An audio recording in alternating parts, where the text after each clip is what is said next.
Good afternoon. My name is John Penn, and I want to talk about the current standing of the athletics department with the University of Hartsville and where best can we upgrade and get better. The room for improvement. Currently, we're doing okay. Um, it's sustainable, but we are sufficiently in the red year in year out, and there should be better ways to go into being able to fund the athletics department and the institution as a whole. So one aspect we definitely can get better at and should be looked at is within the athletic facilities. Um, Currently, we do host 5 different athletic facilities throughout the campus. These includes the Duke Injury Arena, the Sunoco baseball field, State Farm softball field, the All-State tennis courts, and the Gotco athletic field. Um, so within these five, the biggest question is right now is to be able to invest in these facilities or not to invest within these facilities and do nothing with them and come about different ways to be able to make revenue and bring in more athletes to the facilities. Um, on my stand, this is to actually invest and upgrade and find this room for improvement within these athletic facilities. Being able to invest and go in and build new facilities and upgrade current facilities is not something out of the norm for athletic departments or institutions alone. Many institutions, conferences, uh, athletic departments are leaning more towards doing this. A lot of people look at this as the athletic facilities arms race, where a big open competition of being able to compete with the best and being able to offer what some of the other best programs offer it. There's a school in uh, Midland, Michigan, if I'm not mistaken, Northwood University. They just built it's a Division II school that just built an indoor football facility.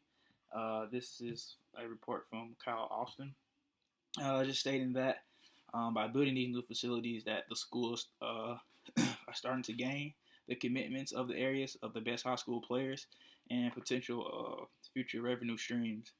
So one of the big reasons I have is the attendance, being able to bring in more people, fans and students and non-students.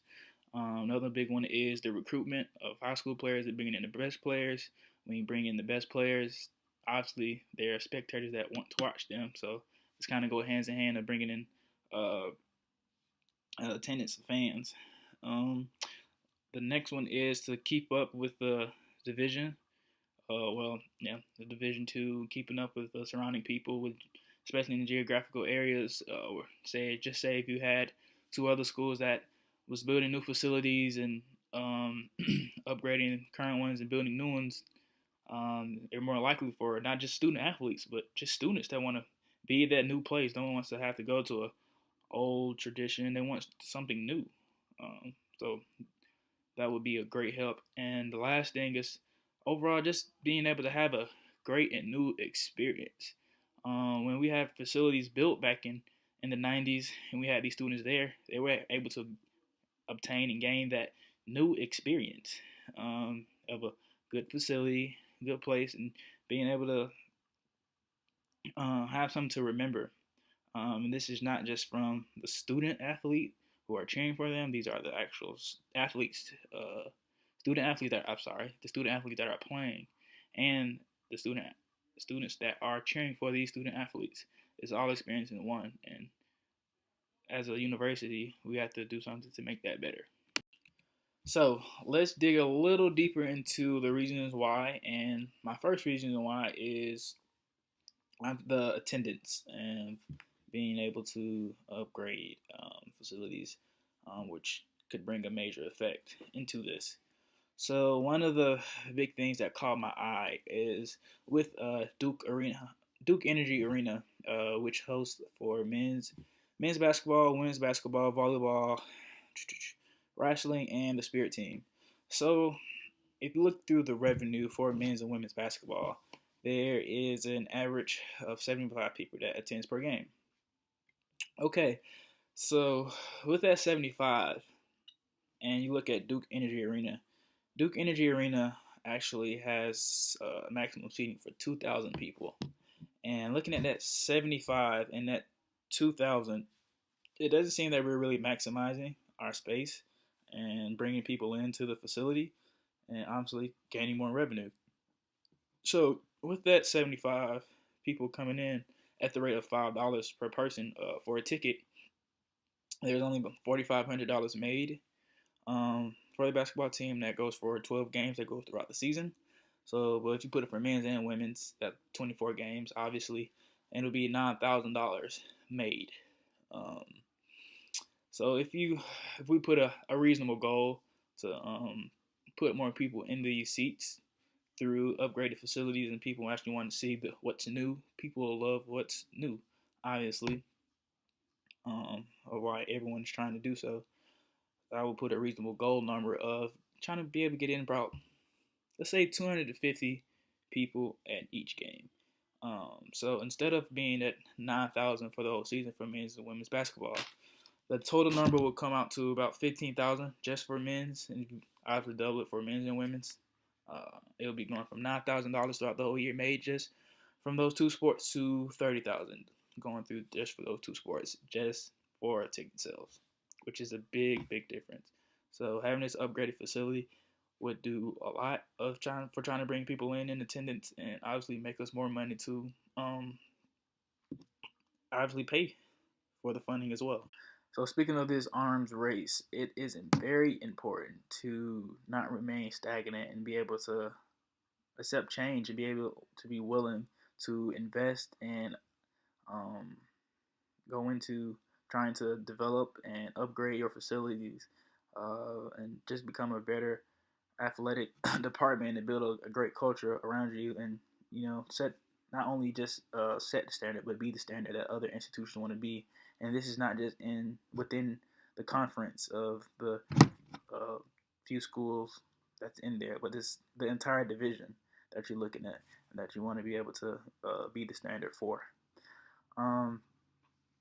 Another reason why upgrading facilities is pretty good. This is a simple why, but it's important, and that's to have the experience. The experience is something new. We can't be scared of having something new for our student athletes and the students as well. So we want to create a good fan experience and the student athlete experience of students competing in a great facility. We don't want just any rinky-dink facility that student athletes have to compete in. That's not a good memory. That's not a good experience someone wants to remember. That's not a good experience or someone wants to remember as an alumni, as a donor, as someone coming in that supports us and supporting the school. It's important to give them the best that we can offer, and being able to upgrade our facility is one of those offerings to give everyone a good experience and fan memory. That's from the start all the way to the beginning. Okay, moving away from these reasonings why. So now that we have an understanding of reasoning why we want to upgrade these facilities and invest in them, now we need to get an understanding how we're going to invest and come up with the funds to get this project off the ground. There's a few ways that I will go in depth over a little bit that we plan to go through and using these revenue sources so we can upgrade these facilities, and that would be through public and private grants, private funding, sponsorships such as naming rights, which we obviously can't do since we're not making a new facility for a new naming right that we already have State Farm and Allstate that already goes through our facilities that we don't want to break away that sponsorship relationship from. We also have our boosters that will help control our fundraising and our in-kind donations and from donors. Then we also have public and private partnerships, and with these fundraisers that I just stated, there would be specific fundraisers just going towards our construction and project of building and upgrading our facilities. Okay, the first source of funding I do want to go over is a norm for pretty much all athletic programs and institutions, but it's a very vital one, and that's fundraising. And this fundraising is to help bring on the funding to be able to afford and pay for the usage and project of upgrading our athletic facilities. And this good thing about fundraising is it's not as direct. It can come from so many different angles and aspects, and you have to come with a great strategy in order to do so. So, with this fundraising, we first want to start by having our campaign and be able to let the public know what we're trying to do and our intentions and what is it going for. And that campaign will be the What's New for Hartsville U. And this will be the athletic campaign that will go on through two major fundraising events that we will have each year for this specific cause, for this specific project. And the first one is one that we'll have as soon as the new year starts. And this is the new school year, where all the students, alumni, um, faculty, staff, coaches from other sports can be able to meet other student athletes, donors, to be able to come together and be able to cultivate and build relationships with each other and get to know who are the faces, especially the community as well, to be able to know who the faces representing Hartsville University. So with that huge event, that would be huge for everyone to come see and kick off the year and be able to put some excitement into the people and the community for Hartsville University. And hopefully through that comes major gifts, donations, um, help from the Booster Club, just be able to major gifts to be able to help fund the institutional upgrading facilities. Um, the other event will come down to responsibility of each individual sport will be responsible for having their own specific fundraising event, and pretty much the criteria for that is to pretty much come up with their own little cause and being able to have a community-led event that will be brought in for different donors as well and alumni to help support. And this is where you get certain alumni and supporters for certain sports to help come in and make an even more bond with the athletics of certain sports. All right, so past the fundraising, there another way of resource is that will be heavily dependent on this project is the issuing of bonds. And according to Dosh, she said that often that athletic departments and institutions often issue bonds because it is cheaper to do so, and it is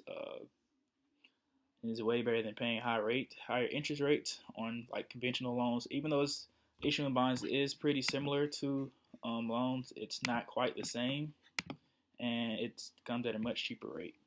So, looking on what different institutions and athletic departments did in their past and different strategies they have for fundraising, or excuse me, funding, not fundraising, but funding for their athletic upgrades and new facilities that they built. One is that I got from University of Connecticut that I thought was really good that I wanted to be presented, and that was be to issue bonds to raise money at this cheaper rate and with a low interest rate, and also then to repay this bond, which is pretty much almost like a loan.